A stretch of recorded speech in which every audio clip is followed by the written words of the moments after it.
Llegarás a la cima más alta. Para llegar no necesitas caminar, porque tú tienes fe y la fe mueve montañas. Las estrellas irán hacia ti.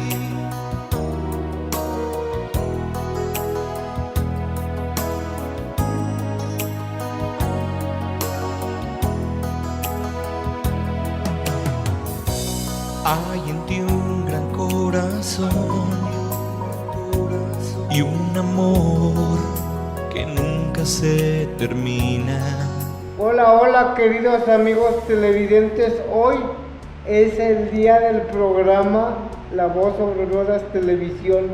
Hoy es tarde de martes a las 12 del mediodía y el día de hoy vamos a hablar de temas jurídico-legales porque tengo aquí a una invitada que viene en representación de la Notaría Pública número 49 de Irapuato, cuyo titular es el licenciado José Abenamar González Herrera, al cual a través de este medio le doy las gracias por las facilidades prestadas para que este programa se lleve a cabo.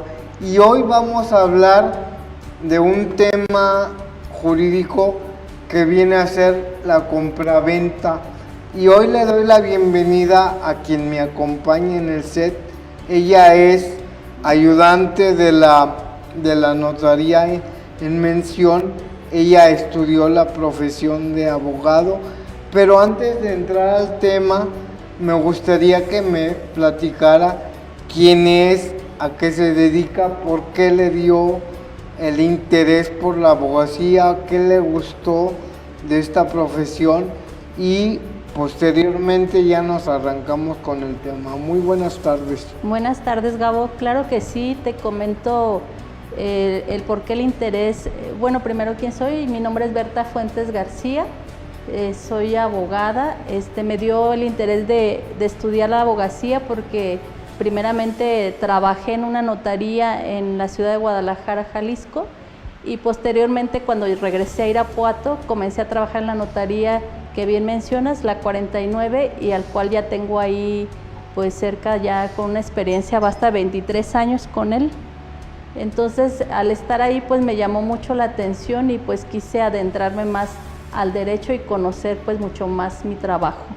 ¿Y cuál es la materia que cuando estudiabas en la profesión, cuál es la materia que más te llama la atención? Pues me llama mucho la atención el derecho civil. Ok. Y para ti, en tu muy particular punto de vista, ¿qué es el derecho civil? ¿Qué figura del derecho civil te llama más la atención, bueno, y por qué? Bueno, por cuestión de mi trabajo, que hago muchos contratos, ¿verdad? Entonces me llama mucho la atención los contratos en cuestión de que ahí va la legalidad y va la precisión con que tú quieres hacer las cosas y con qué claridad se pueden hacer. Ok. Y yo también como abogado te digo que a mí me gusta mucho lo que tiene que ver con la interpretación de los contratos. La interpretación de los contratos también tiene que ver con la legalidad, porque también es cierto de que cuando tienes mal redactado un contrato puede haber consecuencias legales. Legales, ¿verdad? muy fuertes, sí, claro que sí. ¿Como cuál consecuencia legal te has enfrentado cuando no hay buena interpretación de un contrato? Bueno, sobre todo que cuando no hay fechas definidas en un contrato. Ok.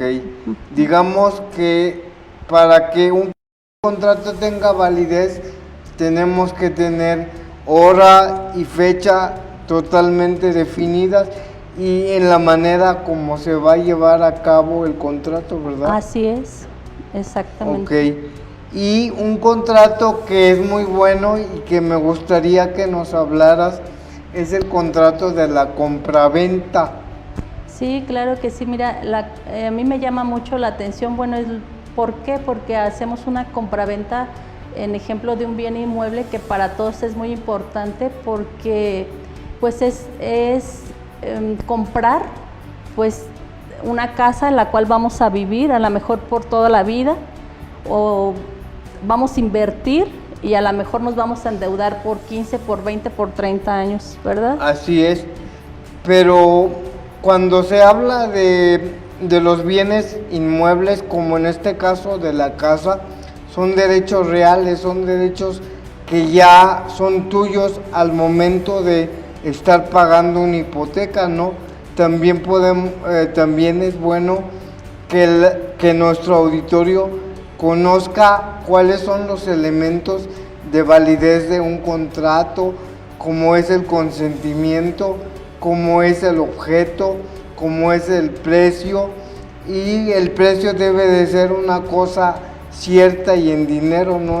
Así es, para tener los elementos válidos de una compraventa, pues tenemos que tener el objeto, que es la cosa, que esta tiene que ser lícita y válida legalmente. Así es. Que tenemos que tener el nombre del comprador, del vendedor, el precio y la fecha de entrega.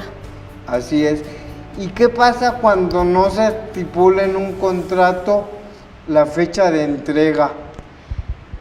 Pues puede ser un motivo de una controversia judicial. Así es. ¿Verdad? Porque como no hay una fecha cierta de entrega, pues el que te vende te puede o no te puede entregar la cosa porque no hay una fecha cierta. Y luego también cuando no hay fecha cierta, la gente que conoce de los contratos se puede aprovechar de la inoperancia o de la ignorancia de la contraparte para poner el contrato a su favor, ¿no? Ajá, va a decir que él puede decir que no le vendió, por decir. Así es. También cuando hablamos de los contratos, hay vicios en el consentimiento, ¿verdad? Sí, hay vicios que pueden venir desde, como decías bien, la ignorancia. Alguien que no sepa leer y escribir, pues tiene que ser asistido. Un extranjero que no sepa el idioma español, tiene que ser asistido por un intérprete que conozca el idioma español. Y todos tiene que ser identificado y tiene que conocer, ¿verdad? Ok.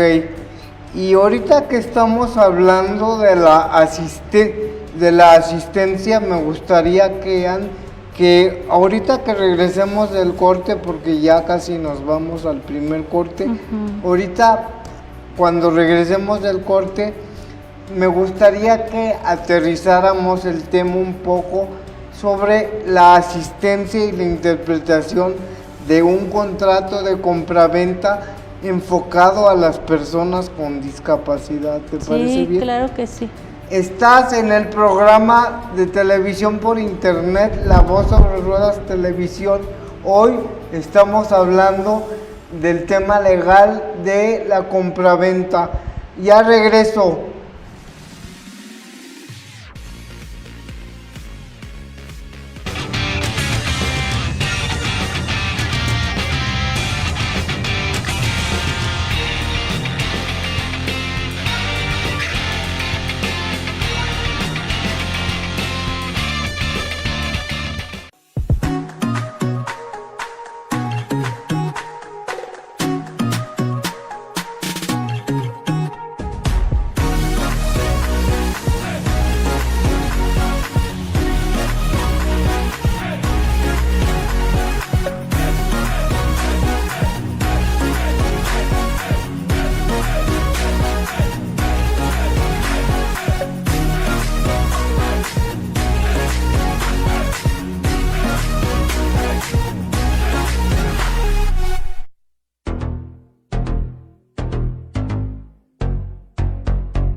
Hola, hola queridos amigos televidentes, ya regresamos a nuestro programa La Voz sobre Ruedas Televisión y antes del corte yo le estaba comentando a la licenciada Berta que nos hablara acerca de los contratos y las personas con discapacidad. ¿Qué tipo de contrato crees que una persona con discapacidad pudiera llevar a cabo? Es decir, ¿tú crees que las personas con discapacidad tienen derecho a tener una compraventa? Claro que sí, todas las personas tienen derecho. ¿Y qué le dirías a la madre de un discapacitado? Porque la madre te ayuda, pero en cierto modo te sobreprotege porque piensan que se van a aprovechar de él o de ella. ¿Qué le dirías a la madre de la persona con discapacidad para que la persona con discapacidad pueda tener un patrimonio, pueda comprar una casa, pueda testar, pueda tener una vida notarial en cierto modo normal? Bueno, la madre de un discapacitado puede ser la asistente de él en el contrato. Okay. ¿Sí? Ella puede ir a leerle el contrato y hacer las preguntas pertinentes al notario para que su hijo pueda entender con claridad lo que va a firmar. Ok, pero también aquí hay una figura de la tutela que la ley le puede nombrar un tutor a una persona cuando su voluntad no es lúcida, ¿no? Bueno, estamos hablando ya de una discapacidad, el que él no pueda obligarse por ese tipo de discapacidad. Entonces ahí tendríamos, ella firma como ese tutor que mencionó la ley y se transcribe dentro de la escritura. Así es. Eso sí se puede implementar, que lo transcriban dentro de la escritura, eso sí se tiene puede. Que mencionarse, obviamente esto viene del Poder Judicial y se tiene que mencionar dentro de la escritura que ella firma como tutor en virtud de ese nombramiento que le ha hecho el juez. Ok, tiene que tener el nombramiento del juez como tutor y luego la notaría notifica al Poder Judicial que esa persona va a firmar como tutor y el Poder Judicial le autoriza a la notaría la firma. La firma, bueno, hay casos específicos, ¿verdad? Por ejemplo, me ha tocado cuando se divorcian y hay menores de edad o hay discapacitados y nombran un tutor y hay una sentencia de donar a los hijos, por ejemplo, la casa, ¿no? Entonces, en ese sentido, lo tenemos que hacer mención dentro de la escritura y hacer mención de esa sentencia y de esa tutoría.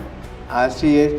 Y cuando por ejemplo hay una persona que no habla, ¿crees que sea importante que en cierto modo la ley del notariado mencionara que hubiera capacitación para los notarios en lengua de señas mexicanas para poder interpretar o para poder facilitar la comunicación entre las personas que tienen discapacidad, que no hablan?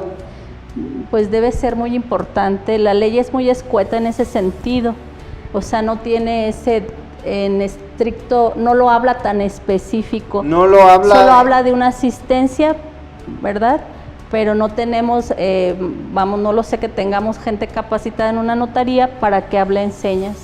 Ok, entonces esa figura de capacitación en lengua de señas mexicanas para las personas que no hablan y que no oyen, ¿crees tú que facilitó de una notaría? Trabajo de una notaría y sería muy bueno porque la persona, aparte de tener esa asistencia, pues entendería perfectamente lo que está firmando. Ok. ¿Y también crees que es importante que dentro de una notaría hubiera más conocimiento de los contratos y de lo que tiene que ver con documentos legales que hablan sobre las personas con discapacidad? Sí, todo es muy importante porque las personas con discapacidad son tan importantes como cualquier persona, Así ¿verdad? es. Entonces son tan importantes que nuestro trato debe ser por igual para cualquiera. Ok. ¿Y a qué crees que se deba el hecho de que la ley, todas las leyes en particular, no hablen en cierto modo de discapacidad? Pues yo creo que como en todo tiempo y en todo contexto, el día que emitieron la ley había un tiempo y un contexto y no lo tenían completo. Antes no se hablaba de estos temas, por ejemplo, de la discapacidad, siempre los veíamos como alguien que estaba enfermo y no lo veíamos como alguien que podía integrarse e incluirse dentro de la sociedad con una vida cotidiana y normal. De hecho, en el derecho romano, en la escuela, si tú recuerdas, nos hablaban de que los ancianos eran los jurisconsultos, los que más sabían de la ley, los sabios, los sí, que más interpretaban la ley. Y en cierto modo, esos sabios o esos ancianos al final eran discapacitados, por eso les pedían consejos para que pudieran interpretar la ley, ¿no? O sea, ¿te refieres a que serían ellos incapacitados por la manera de pensar? Así es. Porque no tenían contemplado todo el panorama de las personas y de los humanos que pudiésemos entrar en el derecho. Así es. Uh-huh. A eso me refiero. Uh-huh. Que el desconocimiento pudiera hacerlos más discapacitados de lo que realmente... la ignorancia también te da discapacidad. Sí, claro que sí. O sea, yo creo que aquí, como dice una palabra que nosotros vemos en la Biblia, que es muy conocedora y que mi amiga siempre lo dice, mi pueblo perece por falta de conocimiento, ¿verdad? Y eso se aplica en todo. En todo, porque entonces es cuando cometemos muchos errores, porque no conocemos.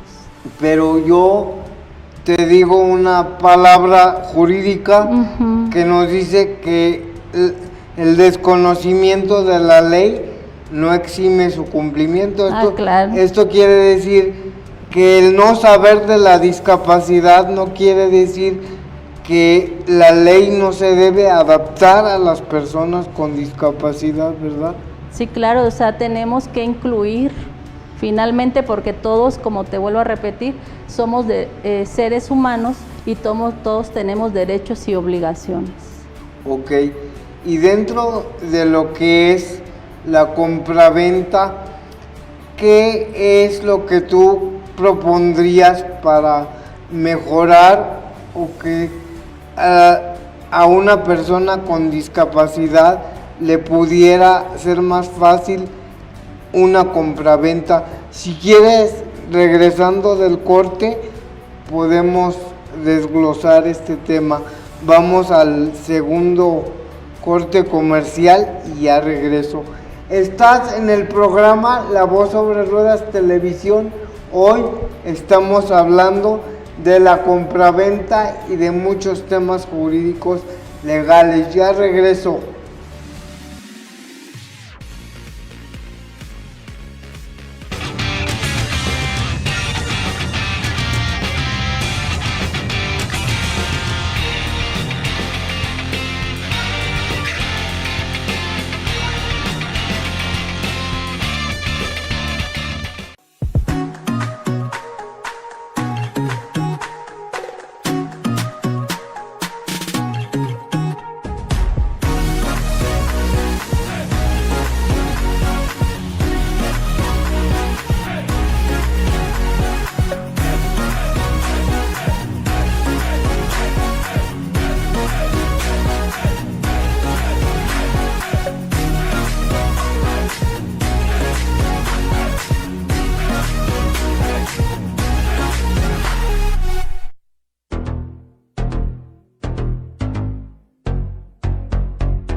Hola, hola, ya regresamos de nuestro segundo bloque comercial y en el corte yo le estaba comentando a la licenciada Berta lo siguiente: ¿qué recomendaría a las personas con discapacidad que no tienen discapacidad igual a la mía para poder interpretar un contrato? Porque si bien es cierto, yo tengo la capacidad y el discernimiento legal del entendimiento y de la interpretación, porque yo puedo leer, pero caso diferente a las personas que no oyen o que no ven.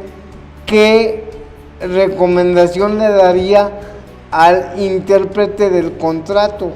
Sí, claro, la persona que no ve, escucha o que no sabe leer y escribir tiene que ser asistida. Tiene que acudir con alguien que ella solicite de su confianza, tiene que ser asistida. Y este intérprete pues tiene que saber leer y preguntar al notario del contrato para que le pueda explicar a quien está asistiendo sus obligaciones o sus derechos que está firmando. Así es. Y esto también se puede aplicar también cuando van a leer un testamento, ¿no? Sí. Porque también el intérprete, o en un cierto modo, en un cierto caso, los testigos que la persona con discapacidad elija tienen que ir por su propia voluntad, no tienen que ir coaccionados o forzados para que interpreten el contrato, ¿verdad? Así es, esto se llama alguien que asiste, ¿verdad? Y sí tienen que ser de confianza de la persona, ¿sí? No los elige el notario, sino tienen que ser de confianza de la persona para que él pueda tener esa certeza de lo que le están diciendo, ¿verdad? Sí, y ha habido casos en la práctica que tú tienes en la carrera, ha habido casos de que cuando vas a interpretar un contrato, el intérprete no es de la confianza de la persona y tiene que cambiar el intérprete o tiene que cambiar algunos testigos. No ha habido caso, no he tenido ningún caso. Regularmente uno le dice a las personas que tiene que ser alguien de su confianza y tiene que ser asistido por alguien en quien ellos tengan confianza. ¿Y cuáles son los documentos que le piden al testigo o al intérprete para declarar la validez de ese testigo? Bueno, primero tiene que saber leer y escribir y identificarse plenamente con su credencial, una identificación vigente como puede ser su credencial, su cédula profesional o su pasaporte. Ok, pero en el caso hablemos en un caso hipotético. Uh-huh. Si la persona con discapacidad es de comunidad y su mamá y su papá no sabe leer ni escribir, obviamente no va a tener ni cédula profesional ni pasaporte. Normalmente las personas con discapacidad tienen la credencial nacional para personas con discapacidad. Ese documento puede ser válido para poder... Puede ser válido si es hecho, expedido por un instituto reconocido por el gobierno. Sí. Ok, entonces digamos que si la credencial de discapacidad es expedida por el DIF nacional, sí es válida para la notaría ese documento.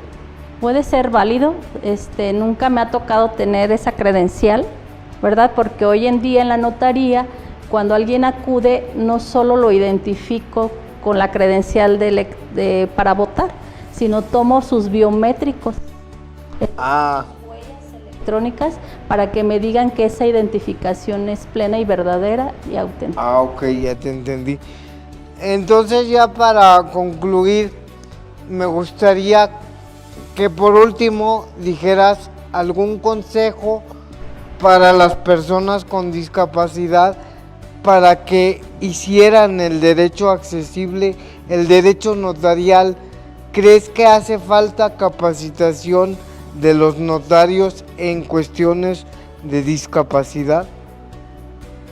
Pues claro que no solo en los notarios, sino toda la sociedad completa. Nos hace falta esa sensibilidad y esa capacitación para tratar a las personas con discapacidad. Es muy importante pues saber tratar a todas las personas y saber la discapacidad para poder entender y tratar en específico a la persona. Ok, antes de irnos a la frase final, quiero darte las gracias y quiero mandar saludar al maestro José Abenamar González Herrera y agradecerle por la oportunidad que te dio de estar hoy aquí. Para mí fue un gusto, muchas gracias por estar aquí y espero que no sea la última ni la primera vez que te tenga por aquí, así que muchas gracias. Ahora sí pido a la producción que me mande la frase ya para terminar. Adelante con la frase, ¿me la puedes leer, por favor? Sí, claro que sí. Serás feliz, me dijo la vida, pero primero te haré fuerte. Ok, y con esto nos despedimos. Esto fue La Voz sobre Ruedas Televisión. Hasta el próximo lunes. Llegarás a la cima más alta. Para llegar no necesitas caminar, porque tú tienes fe y la fe mueve montañas. Las estrellas irán hacia ti.